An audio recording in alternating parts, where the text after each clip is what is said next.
दोस्तों, सबसे पहले सब्सक्राइब करें, नोटिफिकेशन बेल दबाएं और सबसे पहले वाली ऑप्शन ऑल करें, जिससे हमारी आने वाली नई वीडियो की नोटिफिकेशन आपको फ़ौरन मिल जाएगी।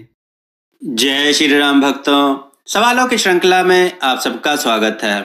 आज का प्रश्न है, जामवंत जी की पुत्री का क्या नाम था? अपने उत्तर वीडियो में कमेंट करके अवश्य दें।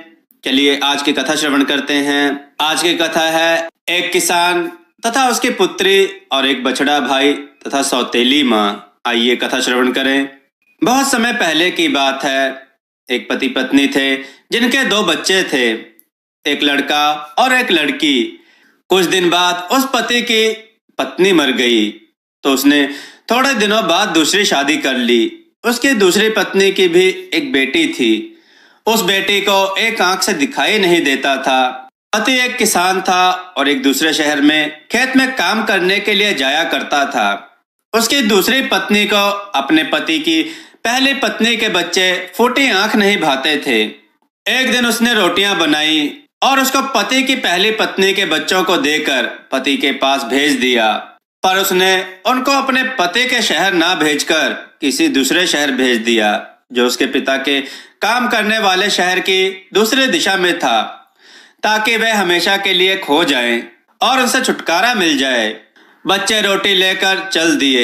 चलते चलते वे एक पहाड़ के पास आए और अपने पिता को पुकारा, पर उनको कोई जवाब नहीं मिला। उनको बस उनकी पुकार की गूंज ही सुनाई दी। वे वाकई खो गए थे। वे काफी देर तक इधर उधर घूमते रहे, पर उन्हें कहीं कोई कुछ नजर न आया।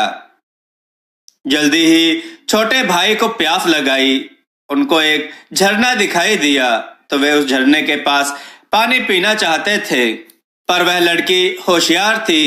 उसको झरने की छिपी ताकतों का पता था, सो उसने झरने से पूछा, ओ झरने, जो यहाँ पानी पिए तो उसे किससे डरना चाहिए? झरना बोला, जो कोई भी मेरा पानी पिएगा, चाहे लड़का हो या लड़की, वह यकीनन एक गधा बन जाएगा। सो उस लड़की ने अपने भाई को वहां पानी पीने से मना कर दिया। सो उसका छोटा भाई बेचारा प्यासा ही रह गया। वे लोग और आगे बढ़े। कुछ दूर जाने पर उनको एक और झरना मिला। छोटा भाई फिर उस झरने के पास पानी पीने को तैयार था, और उसकी बहन ने उस झरने से भी पूछा, ओ प्यारे झरने, जो यहाँ पानी पिए तो उसे किससे डरना चाहिए? इस झरने ने कहा, जो कोई भी मेरा पानी पिएगा, चाहे लड़का हो या लड़की, वह जरूर ही एक भेड़िया बन जाएगा। सो उसकी बहन ने फिर अपने छोटे भाई को वहां पानी पीने से मना कर दिया, और उसका छोटा भाई बेचारा फिर प्यासा ही रह गया। वे लोग और आगे बढ़े तो कुछ दूर जाने पर उनको एक और झरना मिला। बहन ने फिर उस झरने से पूछा, ओ प्यारे झरने, जो यहाँ पानी पिए तो उसे किससे डरना चाहिए? इस झरने ने कहा, जो कोई भी मेरा पानी पिएगा, चाहे लड़का हो या लड़की, वह जरूर एक छोटा बछड़ा बन जाएगा। सो लड़की ने अपने भाई को उस झरने का पानी पीने से भी मना कर दिया, पर अब तक भाई की प्यास बहुत बढ़ गई थी। वह अब पानी पिए बिना नहीं रह सकता था। वह बोला, अगर मुझे प्यास से मरना और बछड़ा बनने के बीच किसी को भी चुनना पड़े तो मैं बछड़ा बन जाना ज्यादा पसंद करूंगा। और उसने झुककर उस झरने का पानी पी लिया। पानी पीते ही वह एक सुनहरे सींगों वाला बछड़ा बन गया। अब वह बहन अपने बछड़े भाई के साथ आगे बढ़ी। चलते चलते वे एक नदी के पास पहुंच गए। वही नदी के किनारे एक बहुत सुंदर घर था, जिसमें वहां के राजा और रानी घूमने के लिए आए हुए थे।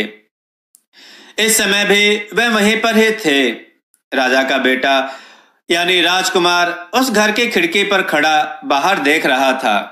उसने एक लड़की को एक सुनहरे सींगों वाले बछड़े के साथ जाते देखा तो उसको पुकारा, यहाँ ऊपर आओ मेरे पास। लड़की बोली, मैं आती हूँ, अगर तुम मेरे साथ मेरे बछड़े को भी आने की इजाजत दे दो तो। राजा के बेटे ने पूछा, पर तुमको वह बछड़ा इतना क्यों प्यारा है? लड़की बोली, क्योंकि इसको मैंने अपने हाथों से पाला है और मैं इसे अपनी आंखों से 1 मिनट के लिए भी ओझल नहीं होने देना चाहती। राजकुमार को तो वह लड़की अच्छी लगने लगी, सो उसने उसकी बात मान ली। वह लड़की ऊपर आ गई और राजा के बेटे से उसने शादी कर ली। वह सुनहरे सींगों वाला बछड़ा भी उनके साथ ही रहता था। वे तीनों एक साथ ही रहते थे। इस बीच बच्चों का किसान पिता घर आया तो अपने बच्चों को घर पे ना देखकर बहुत दुखी हुआ।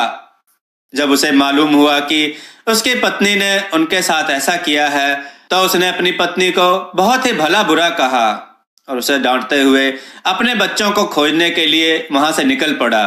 और चलते चलते नदी के किनारे उसी जगह पहुंच गया जहां उसको उसे राजा का घर दिखाई दिया, जहां उसकी बेटी रहती थी।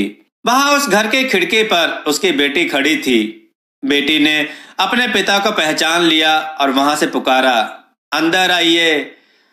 सो उस लड़की का पिता उस घर के अंदर चला गया। लड़की ने पूछा, आपने मुझे पहचाना नहीं? पिता बोला, सच कहूं तो मुझे तुम जानी पहचानी सी लगती हो, पर मैं तुम्हें पहचान नहीं पा रहा हूं। लड़की बोली, पिताजी मैं आपकी बेटी हूं। और वे दोनों एक दूसरे से लिपट गए।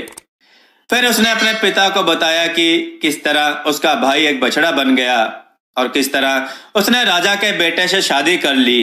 पिता अपनी बेटी के बारे में जानकर बहुत खुश हुआ, क्योंकि उसने तो यह सोच ही लिया था कि उसकी बेटी मर गई है, पर वह तो जिंदा थी और उसको तो इतना अच्छा दूल्हा भी मिल गया था। उसको इस बात की भी खुशी थी कि उसका बेटा जिंदा था, चाहे वह एक छोटे बछड़े के रूप में ही क्यों ना था। लड़की बोली, पिताजी अब आप यहाँ रुकिए, मैं आपको कुछ पैसे देती हूँ।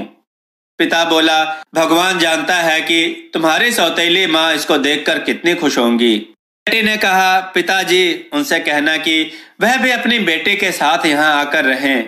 पिता ने कहा, ठीक है, और पैसे लेकर घर लौट आया। उसकी पत्नी ने वह थैला खोलते हुए आश्चर्य से पूछा, अरे तुमको यह थैला किसने दिया? पिता ने कहा, क्या तुम विश्वास करोगी कि मुझे अपनी बेटी मिल गई? उसकी शादी एक राजकुमार से हो गई है। वह चाहती है कि हम सब भी वहीं जाकर रहें, मैं, तुम और तुम्हारी बेटी। यह सुनकर कि उसकी सौतेली बेटी अभी भी जिंदा थी, उस स्त्री को बहुत गुस्सा आया, पर अपने गुस्से को छिपाती हुई बोली, यह तो बहुत ही अच्छी खबर है, मैं उससे जल्दी से जल्दी मिलना चाहती हूँ। सो पिता तो वहां का हिसाब किताब देखने के लिए रुक गया और वह सौतेली माँ और उसकी बेटी दोनों राजकुमार के घर चल दी। पिता की पहली पत्नी की बेटी ने उन दोनों का स्वागत किया और उनको वहां आराम से ठहराया। एक दिन जब राजकुमार बाहर गया हुआ था, जब उसकी सौतेली बेटी अकेली थी, तो उसने उसको खिड़की से बाहर फेंक दिया। उस खिड़की के नीचे नदी बह रही थी। फिर उस सौतेली माँ ने अपनी बेटी को अपनी सौतेली बेटी के कपड़े पहनाकर तैयार किया और उससे कहा, जब राजकुमार आए तो तुम रोना शुरू कर देना और कहना कि सुनहरे सींगों वाले बछड़े ने मेरी एक आंख में अपना सींग मार दिया और इस वजह से मैं एक आंख से देख नहीं सकती। यह सब उसको समझाकर अपने घर वह वापस चली गई और अपनी बेटी को उसी हाल पर छोड़ गई। राजकुमार जब घर वापस आया, उसने अपनी पत्नी को बिस्तर पर लेटे रोते पाया तो उससे पूछा, अरे तुम रो क्यों रही हो? उसने कहा, उस सुनहरे सींग वाले बछड़े ने अपनी सींग से मेरी एक आंख फोड़ दी।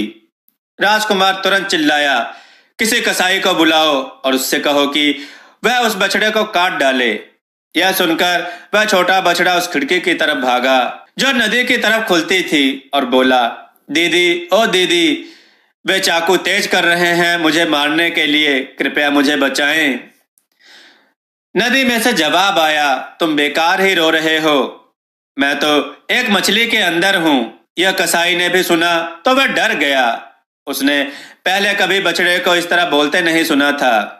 उसने उस बछड़े को नहीं काटा। उसने राजकुमार से कहा, राजकुमार जी जरा यहाँ आइए और सुनिए यह बछड़ा क्या कह रहा है। राजकुमार वहां आया और उसने भी सुना, दीदी, ओ दीदी, वे चाकू तेज कर रहे हैं मुझे मारने के लिए, कृपया मुझे बचाइए।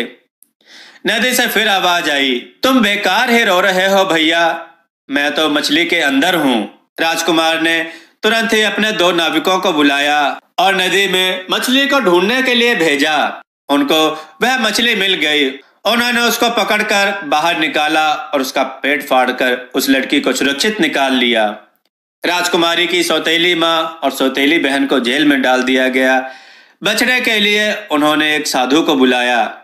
साधु ने अपनी विद्या से उस बछड़े को युवक में बदल दिया। क्योंकि इस बीच वह बड़ा भी हो चुका था, सो वह एक सुंदर नौजवान बन गया था। फिर सब एक साथ खुशी खुशी रहने लग गए।